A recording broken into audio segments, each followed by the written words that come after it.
सेना प्रमुखले बोर्डरमा तार बार लगाउने कुरा गर्नुभयो, यो पोलिटिकल इस्यु हो, सेनाको इस्यु होइन। सेनाले यसरी पब्लिकली बोल्नु हुँदैन, म त्यसको विरोध गर्न चाहन्छु। राज्य र सरकारको औचित्य भनेको त्यो देशलाई चिरकालसम्म सुरक्षित गर्ने, त्यसको अर्थतन्त्रलाई बलियो बनाउने, त्यहाँका नागरिकहरूलाई स्वाभिमानका साथ संसारमा उभिन सक्ने बनाउने सरकारको औचित्य त्यसैमा होइन त? एकजना बादलीबाट यो देशलाई श्रीलङ्का बनाइदिउँ भन्दै थिए, एकजना ढुकुटीमाथि बसेर म पनि यो देशलाई श्रीलङ्का बनाइदिउँ भन्दै थिए। यी दुईजनामा नाता पर्छ कि जस्तो लागेको थियो मलाई। ठिकै, हाम्रो बोर्डरमा तारबार लगाउनु छ भने यो हामीले बोल्नु पर्यो र हामीले सोच्नु पर्यो। हाम्रो बोर्डर कस्तो अवस्थामा छ, यदि हामीलाई गाह्रो छ भने हामीले गर्नुपर्छ। सेना बोल्नु भनेको यो राम्रो कुरा होइन।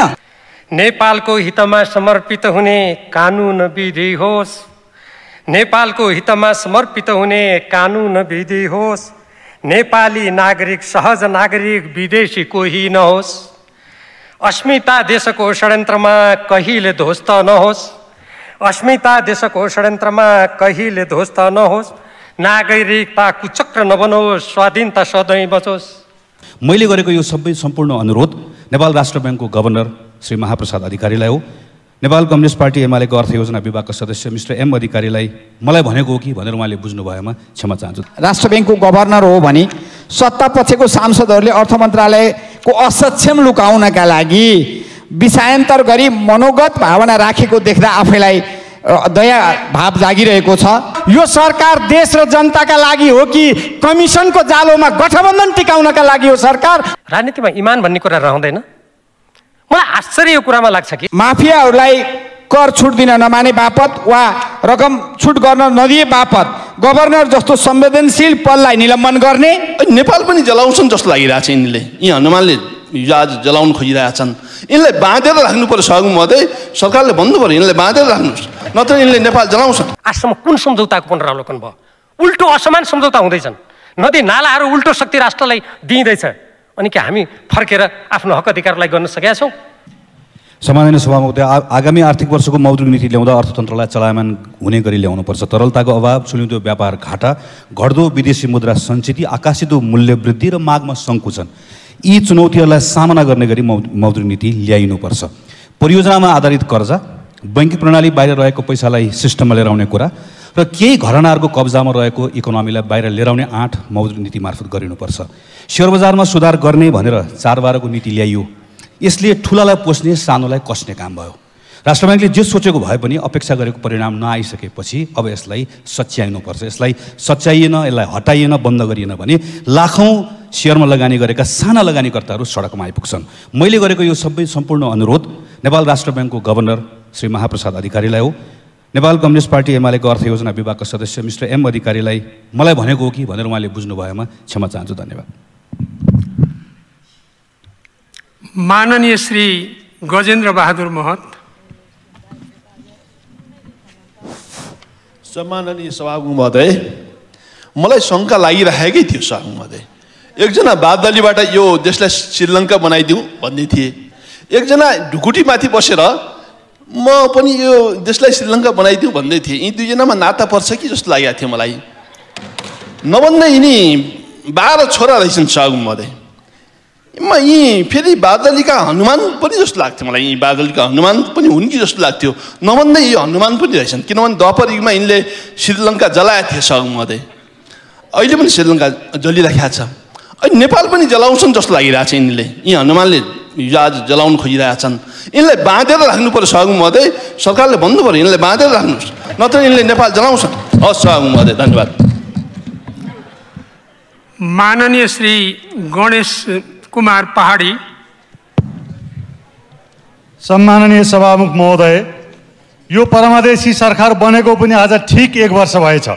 यो अवधिमा 6 वर्ष यताकै सबभन्दा बढी मूल्य वृद्धि भएको छ, आयात उच्च भएको छ, विदेशी मुद्रास्फीति कमजोर बनेको छ, पेट्रोलियम पदार्थ लगायत दैनिक उपभोग्य वस्तुहरूको मूल्य आकाशिदा जनता मारमा परेका छन्, बजार अनुगमन शून्य बराबर छ, काला बजारिया मालामाल भएका छन्, प्रशासन संयन्त्रमाथि चरम हस्तक्षेप गरिएको छ, किसानले मल, विद्यार्थीले पाठ्यपुस्तक पाएका छैनन्, प्रधान न्यायाधीशमाथि महाभियोग दर्ता गरेर प्रस्ताव अलपत्र अवस्थामा राखिएको छ, सर्वोच्च अदालतमा लामो समयसम्म भएको आन्दोलनले न्याय क्षेत्र कमजोर बनेको छ। यसै अवधिमा दल विभाजन सम्बन्धी विवादास्पद अध्यादेश ल्याएर लोकतन्त्री मूल्य र मान्यतामाथि प्रहार गरेको छ।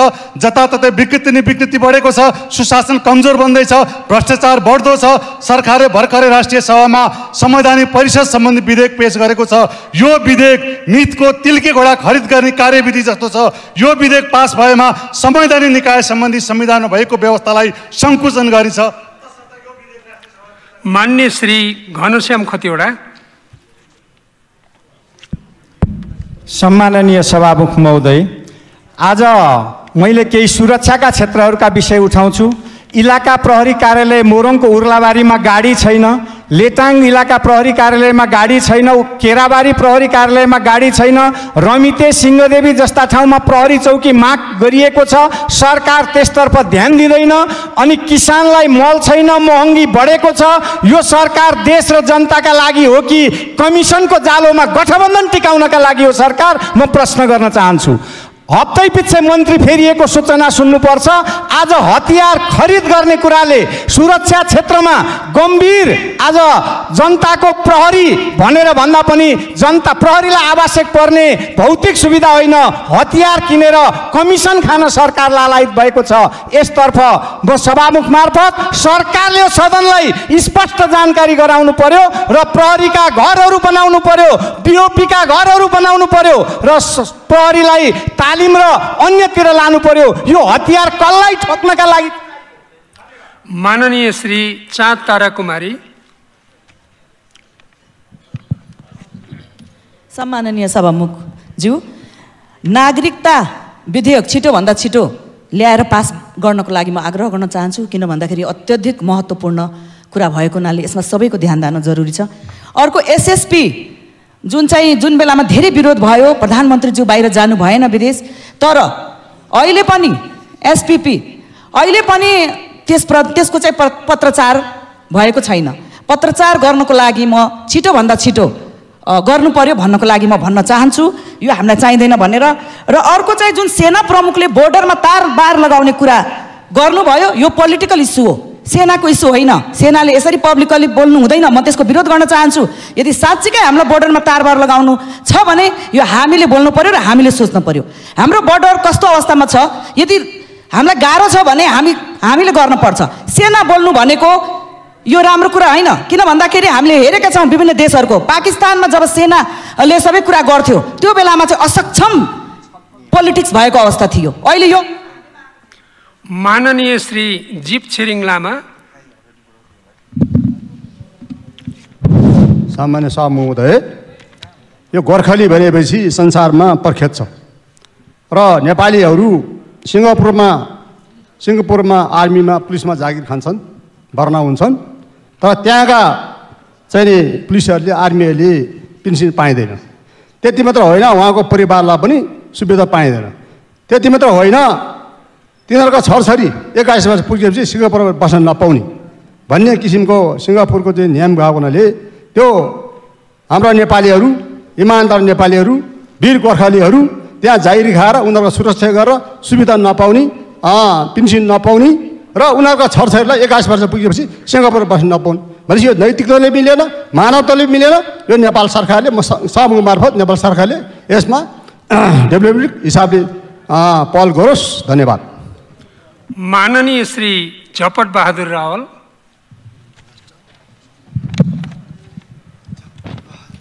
सम्माननीय सभामुख महोदय, प्रत्येक वर्ष वर्षातको समयमा आउने बाढीले नागरिकको जनजीवन कष्टकर हुनुका साथै ठुलो जनधनको क्षति हुने गरेको छ। विशेष गरी कैलाली जिल्ला मोहनियाल गाउँपालिकाको खेमडीदेखि कुइनेसम्म ठुलीगाड र कर्णाली नदीमा आउने बाढीले नदी किनारका बस्तीहरू उच्च जोखिममा पर्ने गरेका छन्।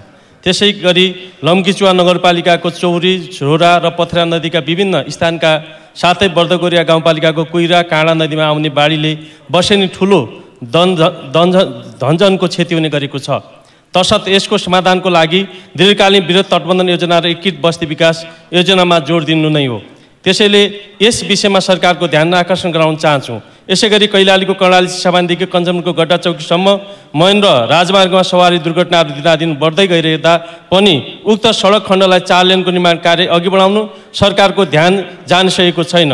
सभामुख महोदय, मार्फत सरकारलाई म यो प्रश्न सोध्न चाहन्छु र 4 लेनको सडक निर्माण प्रक्रिया तत्काल सुचारू गर्न जोरदार ढङ्गले माग गर्न चाहन्छु। धन्यवाद। माननीय श्री कृष्णभक्त पोखरेल। सम्माननीय सभामुखज्यू, एम अधिकारी भन्ने व्यक्ति नेकपा एमालेको अर्थ विभागमा रहेको र उहाँ राष्ट्र ब्याङ्कको गभर्नर हो भने सत्ता पछिको सांसदहरूले अर्थ मन्त्रालयको असक्षम लुकाउनका लागि विषयान्तर गरी मनोगत भावना राखेको देख्दा आफैलाई दया भाव जागिरहेको छ। स्वयं गभर्नर महाप्रसादजीले म कुनै पार्टीमा छैन भन्ने वक्तव्य दिइसकेको विषय संसदमा प्रश्न उठाउन मिल्ने विषय पनि होइन। अवैध अरबौं रुपियाँलाई वैध बनाउन गठबन्धन सरकारले दिएको आदेश नमान्दा श्रीलङ्का हुने रहेछ भन्ने मान्यज्यूहरूको बुझाइ हो भने त्यस्तो बुझाइप्रति हाम्रो दया भाव बाहेक अरू केही रहन सक्दैन। माफियाहरूलाई कर छुट दिन नमाने बापत वा रकम छुट गर्न नदिए बापत गभर्नर जस्तो संवेदनशील पदलाई निलम्बन गर्ने अनि अहिले आफ्ना सांसदहरूलाई यो विषय पार्लियामेन्टमा उठाएर जो अर्थ मन्त्रालयबाट भएको भ्रष्टाचारलाई विषयान्तर गर्न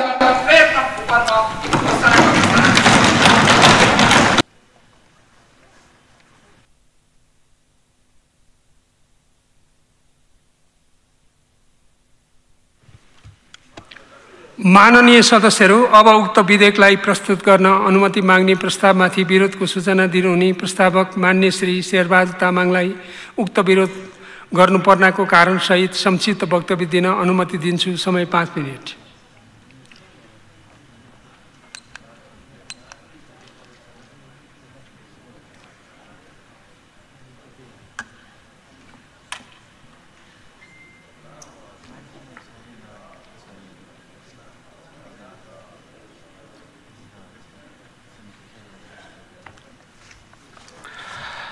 सम्माननीय सभामुख महोदय, नागरिकता सम्बन्धी ऐन 2063लाई संशोधन गर्न बनेको विधेयक यो चाहिँ नेपालको संविधान चाहिँ 2072 मा मात्र आछ र यो 63 को हामी संशोधन गर्दैछौँ 72 अनुसार मिलाउनलाई हो। त्यस भएको कारणले 63 मा संशोधन चाहिँ 72 अनुसार मिलाउने गरी ल्याएकै छैन। 72 मा जति नयाँ नागरिकता सम्बन्धी प्रावधानहरू छ यो संशोधनमा आएकै छैन, 1-2वटा विषय मात्र छोएको छ। त्यस कारणले यो फेरि नयाँ ढङ्गले बनाएर पेश गर्न जरुरी छ र बरु यसभन्दा अगाडि संसदमा पेश भएको विधेयक त्यो चाहिँ प्रतिवेदन समेत भएर यहाँ आइसकेको त्यो फिर्ता लानु पर्ने थिएन, बरु त्यसैले पास गरेका थियो भने यो 72 अनुसार चाहिँ संशोधित हुन्थ्यो, यो अनुसार चाहिँ त्यसलाई म्याच खान्थ्यो।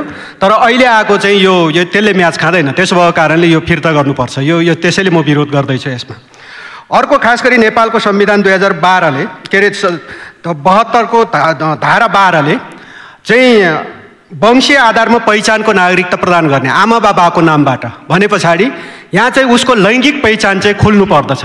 यसमा त्यो विषय आएकै छैन। जब संविधानले लैङ्गिक पहिचानसहित चाहिँ नागरिकता दिने व्यवस्था गरेको छ अनि यसमा किन आउँदैन, यसमा किन लेखिँदैन?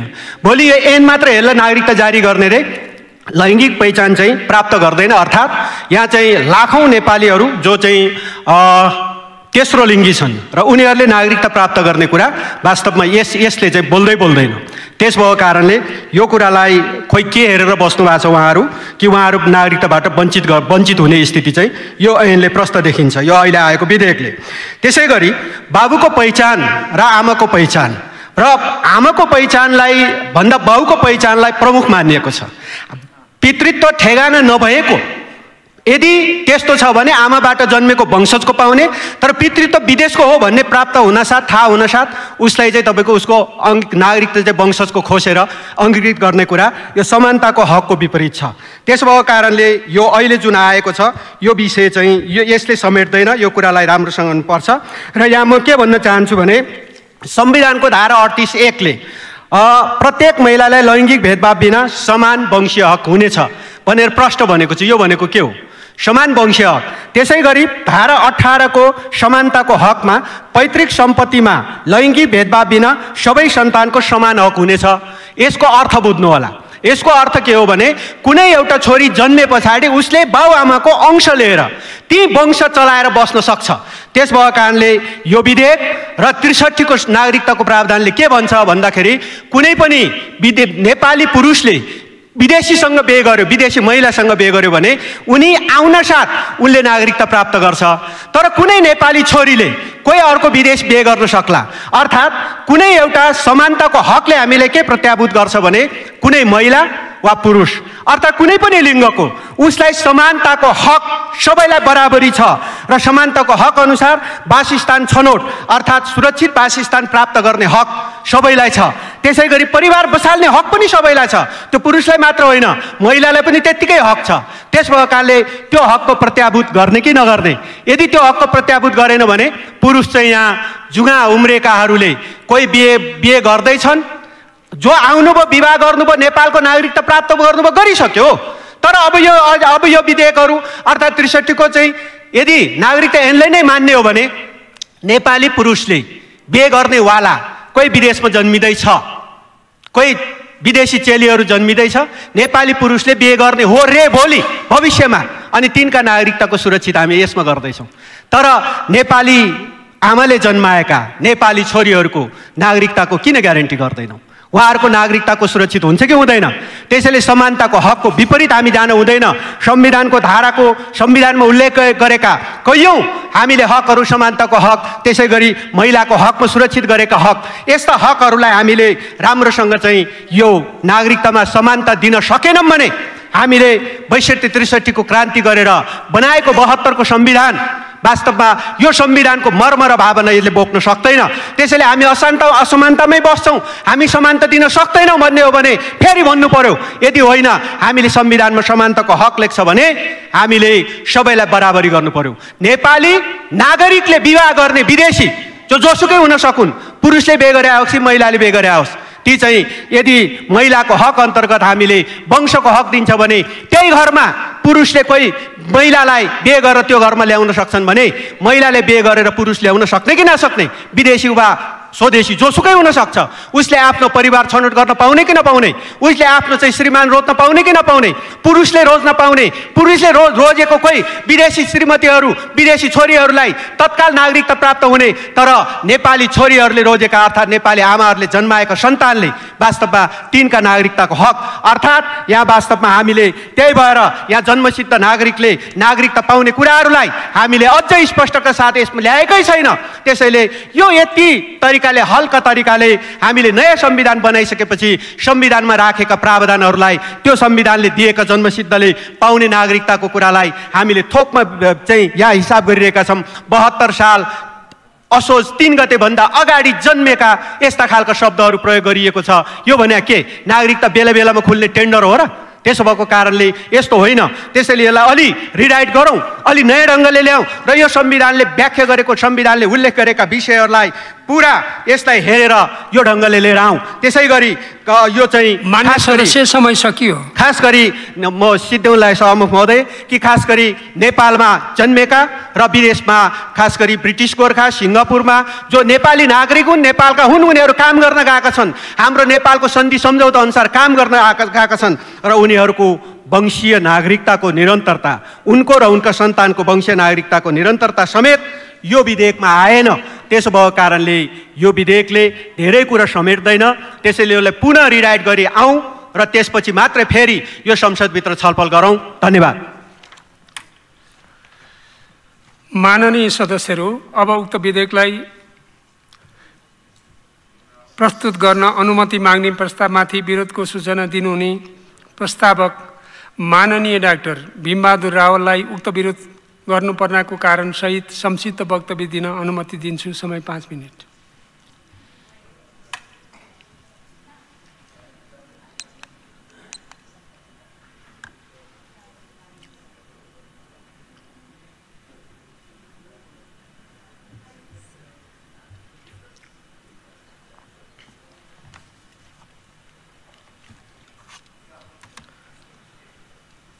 सम्मान्य सभामुख महोदय, आज भानु जयन्ती, उहाँप्रति यसरी श्रद्धाञ्जली अर्पण गर्न उचित होला। नेपालको हितमा समर्पित हुने कानुन विधि होस्, नेपालको हितमा समर्पित हुने कानुन विधि होस्, नेपाली नागरिक सहज नागरिक विदेशी कोही नहोस्। अस्मिता देशको षड्यन्त्रमा कहिले ध्वस्त नहोस्। अस्मिता देशको षड्यन्त्रमा कहिले ध्वस्त नहोस्। नागरिकता कुचक्र नबनोस्, स्वाधीनता सधैँ बचोस्। सम्माननीय सभामुख महोदय, यो नागरिकता सम्बन्धी विषय अत्यन्त संवेदनशील भएको कुरा मैले दोहोऱ्याउनु परेन। मलाई आश्चर्य लाग्छ, अहिले सत्तापक्षमा बस्नुभएका मान्य सदस्यहरूले यो प्रतिवेदनमा छलफल गरेर यहाँ जुन कुरा यसको प्रतिवेदनको दफा 4 मा यो नेपाली नागरिकसँग वैवाहिक सम्बन्ध काम गरेकी महिलाको सम्बन्धमा 1, 2, 3, 4 क्रमशः यो 2 पेज खर्च गरिएको छ। यो 2 वर्ष के को लागि अभ्यास गरिएको थियो त? हामीले देखेका छौँ कुनै पनि देशले नागरिकताको विषयलाई हेलचेक्राइको विषय, उदार विषय, जसको लागि पनि ढुका खोल्ने कसैले पनि गर्दैन। यसको सबैभन्दा बलियो उदाहरण त बेलायत जस्तो देश, जसको कुनै बेला सूर्य कहीँ पनि अस्ताउँदैन थियो, त्यहाँको राजकुमारसँग बिहा गरेको महिलाले समेत नागरिकताको लागि 5 वर्ष कुर्नु पर्ने प्रावधान भएकोले कुर्नु पर्ने भयो। हाम्रो देश भारत 2027 मा संसारको सबभन्दा बढी जनसङ्ख्या भएको देश हुँदैछ। उत्तरोत्तरको चिन्ता अहिले छँदैछ। अनि हामी यति संवेदनशील भूराजनीतिक अवस्था, जनसङ्ख्याको यस्तो संवेदनशील अवस्थामा भएको बेलामा महिलाहरू बिहा गरेर आउनु कि दिनुपर्छ। अनि म महिलाहरूको दृष्टिकोणबाट भन्न चाहन्छु, अनि नेपाली महिलाले बिहा गरेर अन्त गएपछि पाउनुपर्छ कि पर्दैन त? त्यो बेला महिला अधिकार कता जान्छ त? आफ्ना चेली छोरीहरूको अधिकार, नातिनीको अधिकार कता जान्छ त? यो कुनै महिलाको अधिकारलाई हनन गर्ने नदिने भन्ने विषय होइन।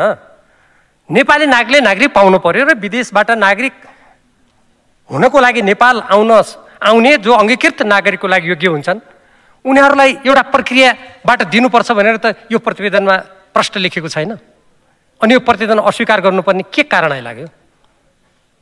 यो कुन आकाशवाणी हो? यो कुन समुद्रबाट आयो यो वाणी? हेर्नु, सरकारको पहिलो कर्तव्य भने त देशलाई बलियो बनाउने हो नि। आज हामी जो व्यक्ति यहाँहरू छौँ, जो सरकारमा हौला, के चिरस्थायी हो र? यो त एकदमै तुलनात्मक रूपमा कुरा गर्ने हो भने अत्यन्त अस्थायी हो नि। तर तुलनात्मक रूपमा देश स्थिर हो नि, ठाई हो नि। अनि नागरिकताको विषय जब जब यो देशमा राजनीतिक रूपमा अस्थिरता सिर्जना हुन्छ, जब राजनीतिमा सरकारदेखि राजनीति गडेङगुडुङ हुन्छ, त्यति बेला यो विषय प्रबल बनेर किन आउँछ? यसको उद्देश्य एउटै छ, जनसङ्ख्याको राजनीतिबाट दीर्घकाल रूपमा देशको अस्मितालाई समाप्त गर्ने, देशको स्वाधीनतालाई समाप्त गर्ने। यसको उद्देश्य एउटै यही हो। हाम्रो शक्तिशाली हाम्रा छिमेकी मुलुकहरूले हेर्नु त त्यहाँ नागरिकताको विषय कति कडा छ। मैले यो संविधान निर्माण गर्दा मैले सम्मान्य सभामुख महोदय एउटा कुरा विनम्रतापूर्वक स्मरण गराउनुपर्छ। अहिले सत्तामा रहनुभएका राजनीतिक दलका नेताहरू, नरहनुभएका नेताहरू समेत सबैले त्यहाँ जुन महिलाहरूको बारेमा त्यहाँ हामीले छलफल गरेका थियौँ, उहाँहरूले भन्नुभएको थियो हामी त्यति बेला समयावधि राख्छौँ, अहिले संविधान बनाउने बेला यो गरिहालौँ, पछि हामी सङ्घीय कानुनमा ल्याउँछौँ भनेर उहाँहरूले त्यति बेला भनेको कुरा, उहाँका शब्दहरू जस्ताको तस्तै मैले कम्प्युटरमा लेखेको छु। राजनीतिमा इमान भन्ने कुरा रहँदैन। मलाई आश्चर्य यो कुरामा लाग्छ कि देशको विहित हुने कुरामा तुरुन्तै मान्ने, तुरुन्तै कानुन ल्याउने, राष्ट्रको स्वाधीनता, स्वतन्त्रता, सुरक्षा जोगाउने कुरामा यही ठाउँबाट मान्य गृहमन्त्रीजी र परराष्ट्र मन्त्रीजीले भन्नुभएको थियो राज्य साझेदारी कार्यक्रममा हामी संलग्न हुँदैनौँ, नेपालको स्वतन्त्र परराष्ट्र नीति अनुमति दिँदैन, हामी पत्र पठाउँछौँ भनेको आजसम्म पत्र जाँदैन। तर नागरिकता यत्रो समितिको छलफललाई मिचेर, संसदीय प्रणालीबाट हामीले अगाडि गर्नुपर्ने प्रक्रियालाई मिचेर यो तुरुन्त आउँछ, तर अमेरिकालाई पत्र जाँदैन। के शक्ति राष्ट्रको अगाडि हामी झन्डै 3 करोड भएको नेपाली, जसको पुर्खाहरूले देशको स्वाधीनताको लागि पहिलो दोस्रो विश्वयुद्धमा आक्रमणकारीहरूको विरुद्धमा लडे, के झुक्ने नै आजको कूटनीतिको मूल मन्त्र, मूल प्रवृत्ति बनाउन खोजेको हो त? यसरी के सरकारको कुनै औचित्य हुन्छ? राज्यको कुनै औचित्य हुन्छ? राज्य र सरकारको औचित्य भनेको त्यो देशलाई चिरकालसम्म सुरक्षित गर्ने, त्यसको अर्थतन्त्रलाई बलियो बनाउने, त्यहाँका नागरिकहरूलाई स्वाभिमानका साथ संसारमा उभिन सक्ने बनाउने सरकारको औचित्य त्यसैमा होइन त? त्यसकारण सम्मान्य सभामुख महोदय, म विनम्रतापूर्वक नेपाल सरकारका सम्बन्धित मन्त्रीज्यूहरूलाई आग्रह गर्न चाहन्छु, यो यसरी नागरिकता जस्तो संवेदनशील विषयमा 4-5 महिनापछि हामी आम निर्वाचनमा जाँदैछौँ, यो दुई वर्ष गरिएको अभ्यासलाई निरर्थक नतुल्याइयोस् यसरी।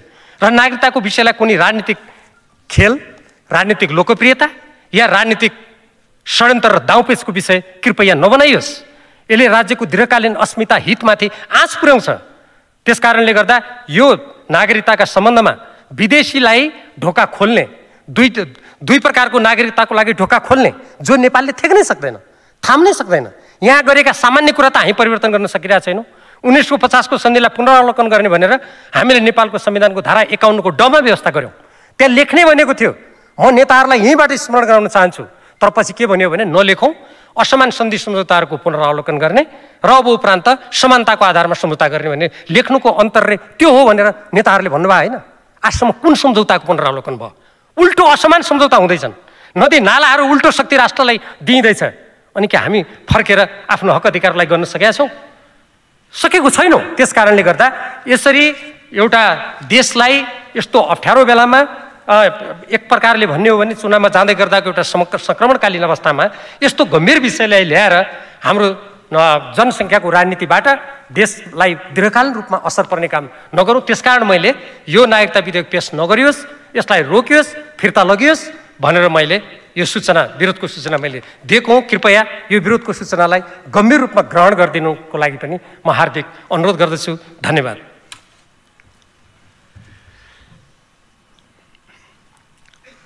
माननीय सदस्यहरू, अब विधेयक प्रस्तुतकर्ता माननीय गृहमन्त्री श्री बालकृष्ण खाँडलाई उक्त विधेयकलाई प्रस्तुत गर्न अनुमति माग्ने प्रस्तावमाथि प्राप्त विरोधका सम्बन्धमा संक्षिप्त वक्तव्य दिन अनुमति दिन्छु।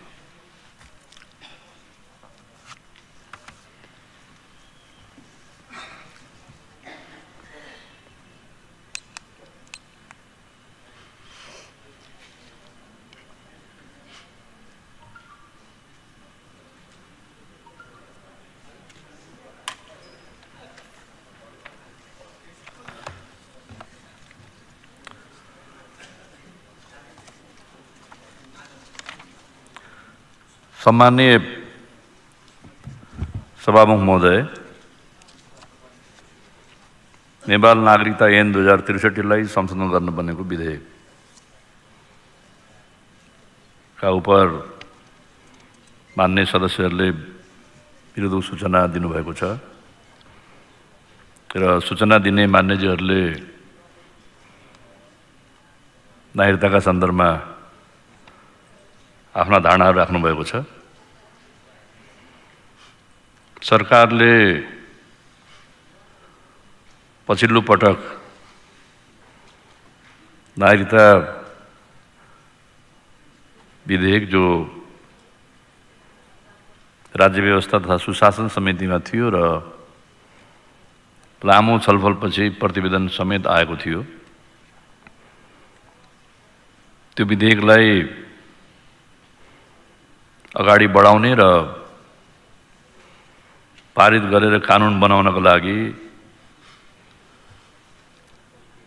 संसदभित्रै हामीले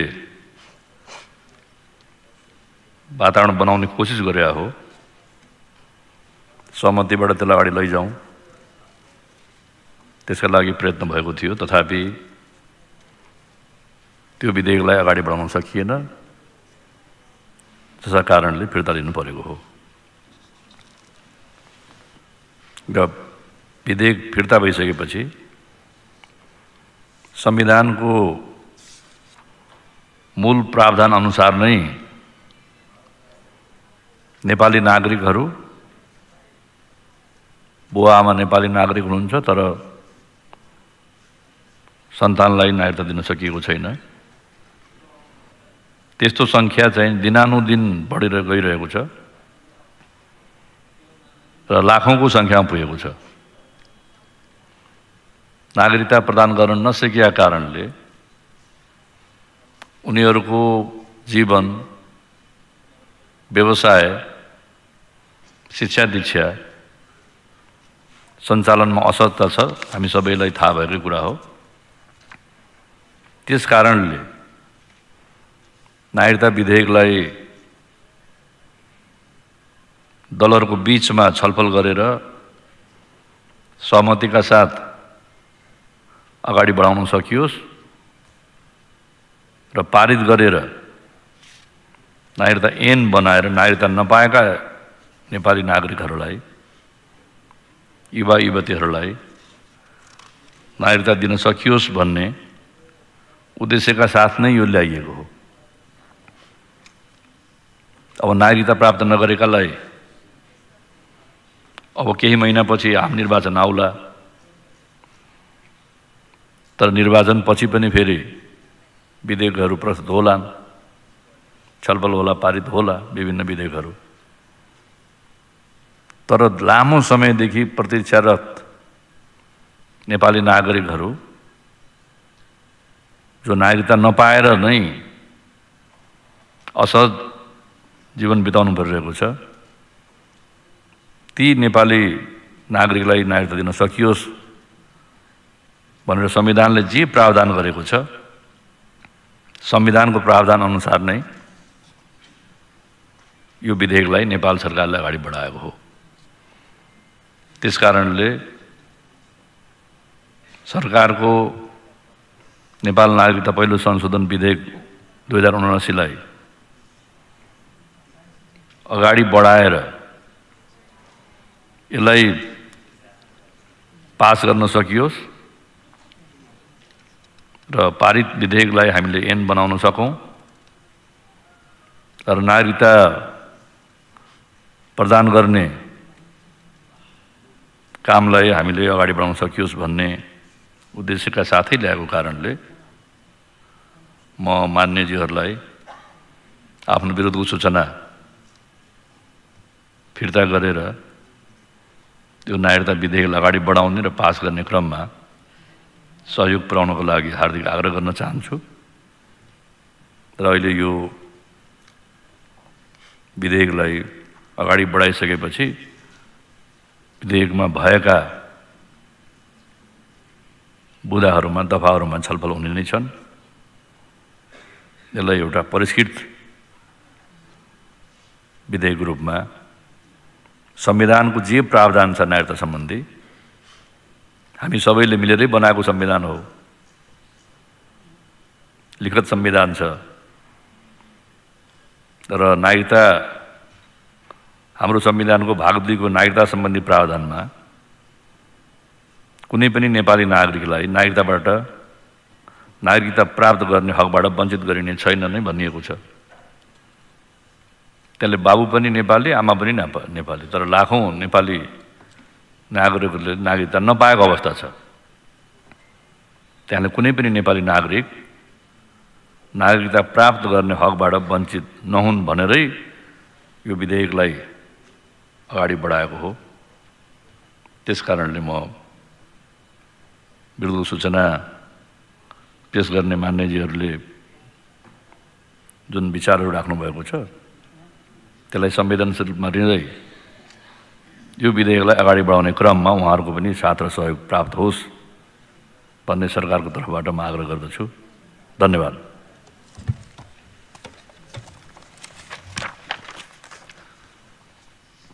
माननीय सदस्यहरू, अब विरोधको सूचना दिनुहुने माननीय श्री प्रेम सुवाललाई आफ्नो विरोधको सूचना फिर्ता लिन चाहनुहुन्छ भने फिर्ता लिन समय दिन्छु।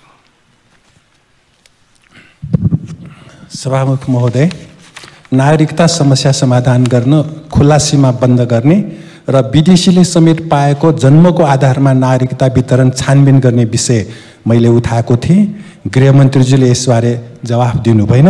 यसकारण नेपाल मजदुर किसान पार्टीको तर्फबाट पेश भएको नागरिकता सम्बन्धी विधेयकको सूचना फिर्ता नलिने जानकारी गराउन चाहन्छु। धन्यवाद। माननीय श्री प्रेम सुवालले आफूले दिनुभएको विरोधको सूचना फिर्ता लिन नचाहनु भएकोले उक्त विरोधको सूचनालाई निर्णयार्थ प्रस्तुत गर्दछु। यो प्रस्तावको पक्षमा हुने मान्य सदस्यहरूले हुन्छ भन्नुहोला र यसको विपक्षमा हुने मान्य सदस्यहरूले हुन्न भन्नुहोला। यो प्रस्तावको पक्षमा हुने मान्य सदस्यहरूले हुन्छ भन्नुहोस्। यसको विपक्षमा हुने मान्य सदस्यहरूले हुन्न भन्नुहोस्। हुन्न भन्ने पक्षका मान्य सदस्यहरूको बहुमत भएकोले नेपाल नागरिकता पहिलो संशोधन विधेयक 2079 लाई प्रस्तुत गर्न अनुमति माग्ने प्रस्तावमाथि मान्य श्री PM सुवालले प्रस्तुत गर्नुभएको विरोधको सूचना बहुमतले अस्वीकृत भएको घोषणा गर्दछु। मान्य सदस्यहरू, अब विरोधको सूचना दिनुहुने मान्य श्री शेरबहादुर तामाङलाई आफ्नो विरोधको सूचना फिर्ता लिन चाहनुहुन्छ भने फिर्ता लिन समय दिन्छु। सम्मानित सभामुख महोदय, मन्त्रीज्यूले भर्खरै संसदभित्र सहमति खोज्ने प्रयास गर्दा सहमति जुटेन भन्ने शब्द प्रयोग गर्नुभएको छ। वाक्य राज्य व्यवस्था समितिले प्रतिवेदन तयार गरेर यहाँ पेश गरिसकेको प्रतिवेदनसहितको पूर्व विधेयकलाई कतिखेर सहमतिको लागि प्रयास गर्नुभयो? यो हलमा प्रस्तुत गर्नुभयो कि गर्नु भएन? यो हलमा प्रस्तुतै नगरिकन सहमति जुटेन भने कुन कोठामा गएर सहमति खोज्नुभयो? त्यसो भएको कारणले यो कुराको प्रश्न जवाफ नभइकन त कसरी फिर्ता लिनु सभामुख महोदय? माननीय श्री शेरबहादुर तामाङले आफूले दिनुभएको विरोधको सूचना फिर्ता लिन नचाहनु भएकोले उक्त विरोधको सूचनालाई निर्णयार्थ प्रस्तुत गर्दछु। यो प्रस्तावको पक्षमा हुने मान्य सदस्यहरूले हुन्छ भन्नुहोला, यसको विपक्षमा हुने मान्य सदस्यहरूले हुन्न भन्नुहोला। यो प्रस्तावको पक्षमा हुने मान्य सदस्यहरूले हुन्छ भन्नुहोस्, यसको विपक्षमा हुने मान्य सदस्यहरूले हुन्न भन्नुहोस्। हुन्न भन्ने पक्षका मान्य सदस्यहरूको बहुमत भएकोले नेपाल नागरिकता पहिलो संशोधन विधेयक 2079लाई प्रस्तुत गर्न अनुमति माग्ने प्रस्तावमाथि मान्य श्री शेरबहादुर तामाङले प्रस्तुत गर्नुभएको विरोधको सूचना बहुमतले अस्वीकृत भएको घोषणा गर्दछु। मान्य सदस्यहरू, अब विरोधको सूचना दिनुहुने माननीय डाक्टर भीमबहादुर रावललाई आफ्नो विरोधको सूचना फिर्ता लिन चाहनुहुन्छ भने फिर्ता लिन समय दिन्छु। सम्मान्य सभामुख महोदय, मान्य गृहमन्त्रीजीले यो राज्य व्यवस्था समितिबाट यहाँ प्रस्तुत प्रतिवेदनका जुन मूलभूत विषयहरू हुन् त्यसले जुन राष्ट्रको दीर्घकालीन हितमा र नेपाली नागरिकलाई अनिवार्य रूपमा नागरिकता प्राप्त हुने तर राष्ट्रको दीर्घकालीन हितको रक्षा गर्ने जस्तो विषयमा कुनै पनि जवाब दिनु भएन, जुन कुरा अत्यन्त संवेदनशील छ। त्यसकारण मैले जुन विरोधको सूचना दिएको थिएँ त्यो विरोधको सूचना फिर्ता लिने स्थिति बनेन। धन्यवाद। माननीय डाक्टर भीमबहादुर रावलले आफूले दिनुभएको विरोधको सूचना फिर्ता लिन नचाहनु भएकोले उक्त विरोधको सूचनालाई निर्णयार्थ प्रस्तुत गर्दछु। यो प्रस्तावको पक्षमा हुने मान्य सदस्यहरूले हुन्छ भन्नुहोला र यसको विपक्षमा हुने मान्य सदस्यहरूले हुन्न भन्नुहोला। यो प्रस्तावको पक्षमा हुने मान्य सदस्यले हुन्छ भन्नुहोस्, यसको विपक्षमा हुने मान्य सदस्यहरूले हुन्न भन्नुहोस्। हुन्न भन्ने पक्षका मान्य सदस्यहरूको बहुमत भएकोले नेपाल नागरिकता पहिलो संशोधन विधेयक 2079लाई प्रस्तुत गर्न अनुमति माग्ने प्रस्तावमाथि माननीय डाक्टर भीमबहादुर रावलले प्रस्तुत गर्नुभएको विरोधको सूचना बहुमतले अस्वीकृत भएको घोषणा गर्दछु।